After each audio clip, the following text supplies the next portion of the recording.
kumvuga ntabwo numva ari ngombwa no kumishoninga amazina usibye nka Shafi nawe baje hano gucumbikisha no gukoresha imiziki no kwandikisha. Nta kindi kibiri muri ibyo ngibyo.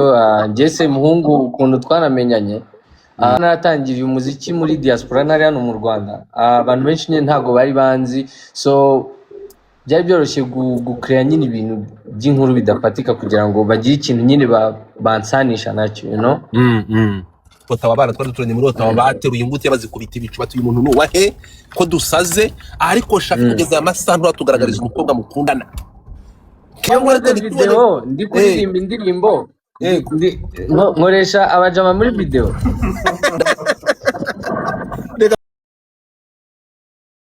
Ottawa twari duturanye muri Ottawa bateruye imbuto bazikubita ibicuba tuyu muntu nuwahe ko dusaze, ariko Shafi kugeza amasantu tugaragariza umukobwa mukundana. Christopher nguwe impande yawe muri video nkoresha abajama.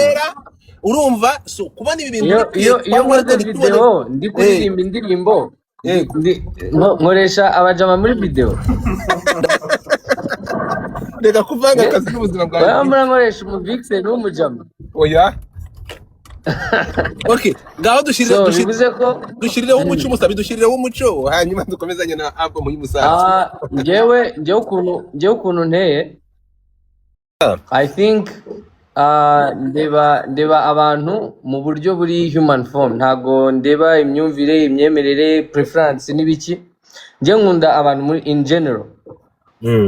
So ariko tukaba dufite ikibazo cy'uko nyine urungano rugari dukorera umuziki nyine hari ukuntu bashimishwa no gupushinga amagenda atariyo. Yego. Dore ko njyewe kuba naratangiriye umuziki muri diaspora nari hano mu Rwanda, abantu benshi nyine ntago bari banzi, so byari byoroshye gucreate nyine ibintu by'inkuru bidafatika kugira ngo bagire ikintu nyine bansanisha nacyo, you know. Nta kindi kibiri muri ibyo ngibyo. Njye muhungu ukuntu twanamenyanye, radio yitaba Imana, the legendary. Nabonye yari guposta kuri Snapchat utuvideo twe dusekeje, mfata screen record ndabipostinga. Abantu nyine urabimuzi Semungu nyine ukuntu yimereye n'umusazi, so abantu baza kunyandikira bambwira ngo ndi kumubulinga kubera nyine ukuntu ameze cyangwa turi kumuseka. Uzi ko akundi bavuga ngo you're not laughing with someone, you're laughing at them. Yeah. Shaka nyine kugira ngo homophobic. Yeah man, so nyine mbirika ko nta kibazo ngiye mfite kuri Semungu, ni umuntu nk'abandi, ni umunyarwanda nkanjye, you know, ni umuvandimwe, so ni muri ubwo buryo nuko abantu babifashe nyine ukundi nta kindi. Umwana w'umusiramu narimba iyo usanga umutinganyisha narimba wese kuri umutinganye nturi umuyisilamu dumba. Astagfirullah Shafi, astagfirullah. We nturi umutinganye w'umuyisilamu. Astaghfirullah. So Shafi ntabwo twaba batinganye babiri mu idini. Shafi ariko urumva ntabwo iki kintu ntabwo iziruma ziturutse kuri God fata byaravuga ahantu hose. Ushaka kuvuga iki men? Dumba ushaka kuvuga wavuze ko ari umutinganye ariko ntabwo ashaka undi muyisilamu waba umutinganye nkawe. Ariko ari umuntu w'umutinganye tuzira y'abasilamu hano. Tuzira y'abasilamu. Inde. Njyewe narabyemeye ko ndiwe wariyakiriye. Nariyakiriye. Rero Shafi ibyo bintu urimo uragenda wibuzabuza birakureba. Reka mbigusigire wowe kabisa. Reka mbigusigire ngo twaba babiri. Reka nigumire kabisa kubana. Ntabwo tuzakuwerukaminga nugaruka muri LGBT uje gufata amafaranga. LGBT ABCDFG.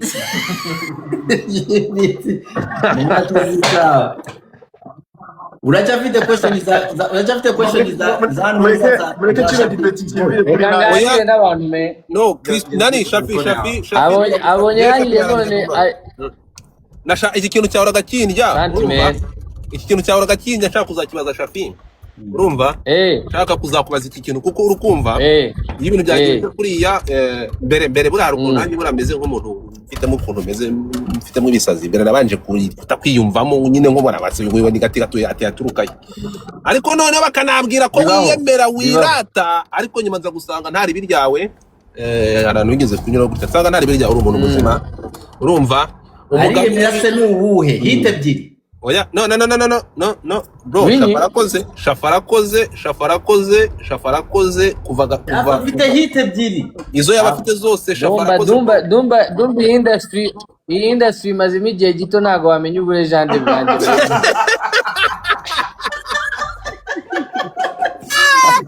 you've been here for 15 years ufite ibintu byinshi byo kwiga sawa nyine Dumba, thank you so much. Thank you. Nani, Shafi, thank you, big man. Oh, yo, bless up, man. Thank you, God. Tofa. Ngaho Kira interview yawe, man. Nta kintu Christopher, nta kintu uvugana n'umuntu ufite hit ebyiri.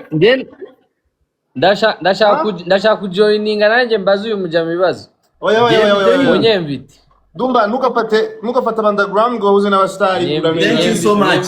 Uyu musano ubeshya imyaka ngiye mu kubita ibibazo, man. Genda mu cyumba hari umuntu uri kumbwira ngo waretse ngo umuziki kuri uwo muyisilamu koko. No? Haram. none se ibintu abantu bakora amafuti menshi nibo bakunda kugira inama abantu cyane. Warebye ibyawe, warebye life yawe, ugakora iby'ubusiramu butegeka. Nanjye nkamenya uko nimenyera ibyawe. Ngojya guteka. Ari kureba mu nkono yanjye iyo iri gushirira. Tawanye. Tofa nagaruke. Yo, bless up, man. Genda giye. Urakoze cyane. Uri stable ndabibonye. Christopher ntukazagirira abantu bananiwe, abantu bafite hit ebyiri mu bantu. Oya, urumva taturi hariya sinzi umuntu avuze ngo ibintu byo kuzamura abana ngo nazamuye abandi dore nguyu dore nuri ngimba ndi kuzamura. By the way, mfite abantu benshi nagiye ngira uruhare mu muziki yabo. Nuko ahubwo ntakunda ku ama credits ngo bambwire ngo Shafi ndagusora. So nuko nakunda ama credits nkunda gukorera ibintu nyuma niba ari umuntu mfashije nyine nkamufasha we akana benefitingaho ikintu kiri serious. Ariko nyine nta kumvuga ntabwo numva ari ngombwa no kumishoninga amazina usibye nka Shafi nawe baje hano gucumbikisha no gukoresha imiziki no kwandikisha no kurya ubu ngubu uraza kuva aho ngaho ibiryo byashize kandi Shafi rasiyo irashira vuba. Boya dusigaye tujya mbere kugira ngo ataza kudusaba. Ikibazo bari baravuga kuri Shafi, abantu benshi bajya bakikubaza, bajya bavuga ko uri umuntu wiyemera. Ubivuga ntabwo ari bwumve ko abantu bavuga ko wiyemera. Ndabyumva kabisa. Ubivuga iki? Ariko nta nubwo mbiyakana. Bro, kubera iki se ntakwiyemera men? Like kwiyemera bitwaye iki? Kwiyemera nta kintu na kimwe bitwaye. Ikansobanurira no point, sibyo? Kwiyemera bituma wiyubaha, kwiyemera bituma uvuga uti kwanza umuntu w'umunyarwanda wese agakwiye kuba yiyemera. You know, bagakwiye ufite boundaries, ufite ahantu batarenga, bagakwiye kuba, and there's nothing wrong in kwiyemera, kwiyumva, urumva, upfa kutagira usuzugura. Ntabwo rero nta muntu nasuzuguye, nta muntu numva ndenze kurusha, ariko ngiwe gutya meze mba numva nta kibazo na kimwe mfitanye nanjye man. Nubwo buryo niyemeramo. Okay, Christopher. Hari ukuntu twebwe nk'abafana tuba dufite freedom yo kuvuga yo guhanganisha abantu cyangwa tukavuga ngo Chris ni uwa mbere cyangwa Alice ni uwa mbere cyangwa bla bla bla, tuba dufite freedom yo kuvuga, yo kubagereranya uko tubishaka. Ese ubona nyine umusani umuhanzi kuvuga ko arenze hari ikibazo bivugamo? Nibyo ngibyo nyine ndi kuvuga kwiyemera ari ikintu dufite mu muco nyarwanda cyo gushaka gukundanga abantu ngo bari humble. Bro, kuba humble it doesn't mean kuba humble ntago bivuze ko kuba uza agaciro kawe it doesn't mean ko wishyize hejuru y'abandi, right? Yes. Abanyarwanda rero bakunda umuntu wishyize hasi akajya munsi. No, like nyine dukunda abantu kuri levels zabo, you know, kandi ntukabe threatened na confidence z'undi muntu. Umva mubwire, Buravan afite ukuntu yari afite confidence za danger, ariko ari na humble. Urumva Buravan man yarazaga ukabona ibintu byacitse, ariko nyine nubwo yiyumva ngo afite confidence, akaba ari umuntu uri humble, nyine muganira mukagira na conversation zimeze neza tu. So icyo ni ikintu cyo kwaprecier ku buryo nyine umuntu niba okay njye ntabwo wenda mfite ubushobozi bwo kugenda mvuge ngo ndarenze ngo cyangwa ngo ndi uwa mbere cyangwa ngo ntabwo nkunda kwivugaho, ariko umuntu ubivuze nta nukunguka babyumva, kandi hari n'igihe akenshi bari byo men. Yeah. Ikibazo cyanjye nari nabashije Godfather nciramo niki cyagukuye muri Kina Music? Nibwo bwa mbere ngira ngo umuntu akikubaza straight like that. No, narabyo. Urumva Kina Music twakoranye, Kina Music twasinye contrat twari dufitanye, yagombaga kuzajya imara imyaka 3 ariko igomba kuba renewable, ishobora kuvugururwa. Then imyaka 3 ya mbere irarangira, turavugurura indi 3, and then tumara ikindi gihe turi gukora noneho mu bintu bimeze nk'ubushuti na famille. Igihe kigeze rero numva birahagije, numva ibyo nakoranye n'abantu birahagije, ntago nari renewinze contract, ahubwo mbwira Clement ko nshaka kujya gutangira kwikorana. Kina Music nta kidasanzwe.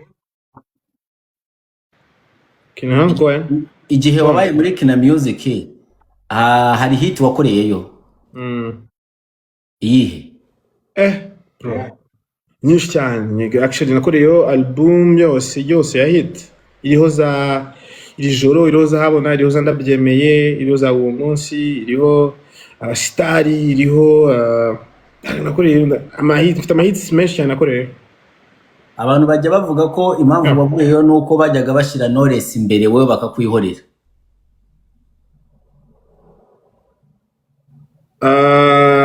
Ibyo ngibyo nanjye ndabyumva, rega ari ibintu natwe twumva ukabyumvira rimwe n'abafana. Nanjye nagiye numva byinshi cyane. Bro, biragoye ko abartiste babiri bavuga ngo ushyize imbere umwe kwanza ari mu artiste mukuru wabimekinze w'umukobwa, ku buryo ntabwo twabuze twari guhanganira iki, nta kintu cyari cyo guhanganira, ku buryo nta kintu cyari cyo guhanganira kabisa. Cyangwa se ubwo niyo bamushyira imbere se byari bari kumushyira imbere se bingana iki undi wa kabiri. Njyewe I believe muri music nkora cyane ku buryo niyo washyira imbere umuntu nta kintu byantwara, kuko birangira music n'ubundi isi isobanutse tu, ntabwo akundisha umuntu abantu badafite gahunda yo kumukunda. So kuva wava muri Kina Music, iyi si yo album ya mbere ukoze cyangwa nyuma yaho hari iyindi wari wakoze? Kuko nari nzi ko iyi ngiyi nyiva muri Kina Music muri 2017 nahise nsohora album yitwa Ijuru Rito. Iyi ngiyi ni ya kabiri nkoze kumvemo muri Kina Music. nakoreye album imwe, and then mvuyeyo nkora indi, iyi ngiyi ni ya kabiri. None se ubona Dumba reka ngomeze mbaze baze yakubajije ese Dumba ikankubaza izi numbers niko zisanzwe zimera cyangwa ni izi numbers nyinshi? Abiterwa n'umuntu aje, wowe nabidanje ibintu urazikwiye. biterwa n'umuntu na brand yo kwinjira. The more the brand, the more the numbers. Okay. Urumva iyo uzanye umuntu adatwika cyane nk'ubu ngubu katuvuge uvuyeho tukahita tuzana nka Shafa akaba mu gikona akaza aho ngaha bihita bimanuka. Ubu ngubu ari koza imodoka hanze. Nawe yoza imodoka iyo ngiyo. Nuza ko Godfather arimo arakubaza umunyamakuru uramwihakana n'uyu Alice nawe yakubaza hari umuntu yakubajije aho uzarongorera nabyo uvuga ko igihe ntago kiragera cyangwa uracyategereje. Do you have a girlfriend? Ufite girlfriend umukunzi? Niba utamufite ugiye kumwihakana nayo iyo bigeze igihe cyose ubigenza gute? Undi kumutigita byahatari men. Ejo nagize anniversaire ntekereje undi kumutigita fo. Ejo nagize anniversaire ntekereza imyaka maze kugira navuga ngubu umugirlfriend ngomba kuba mufite kugira ngo azavemo na fiance abemo n'umugore anambyarira abana. Urumva narakererewe agahigo nkamereye kwa kundi uzina ndi gutigita kuri album. Niko ndi gutigita ku mukobwa. Uheruka girlfriend ryari? Imyaka 4. Imyaka 4 ishize nta wundi mukobwa wari wagire.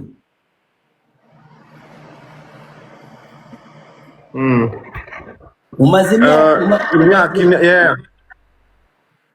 Umaze imyaka 4 udahuza imibiri. Donc iyo myaka kibazo ntabwo ari cyo rumbajije.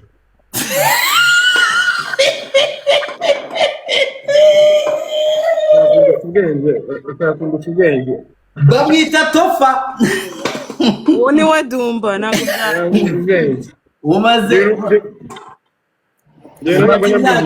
umaze imyaka 4 udafite girlfriend. Katuvuge iki kibazo cyanjye majije hanyuma ushatse kugisubiza byagenda gute? Baba nk'ugisubiza. Muzgo mushaka urumva ndi no kumuhigo urashaka ko nza kwiteza abantu. Banyarwandakazi barundi ushobora kurongora umurundi kazi. Abarundi kazi bavuga cyane. Oh la la. Urabakunda cyane. Abonetse na muri hano. Yeah. Aba umunyamurenge?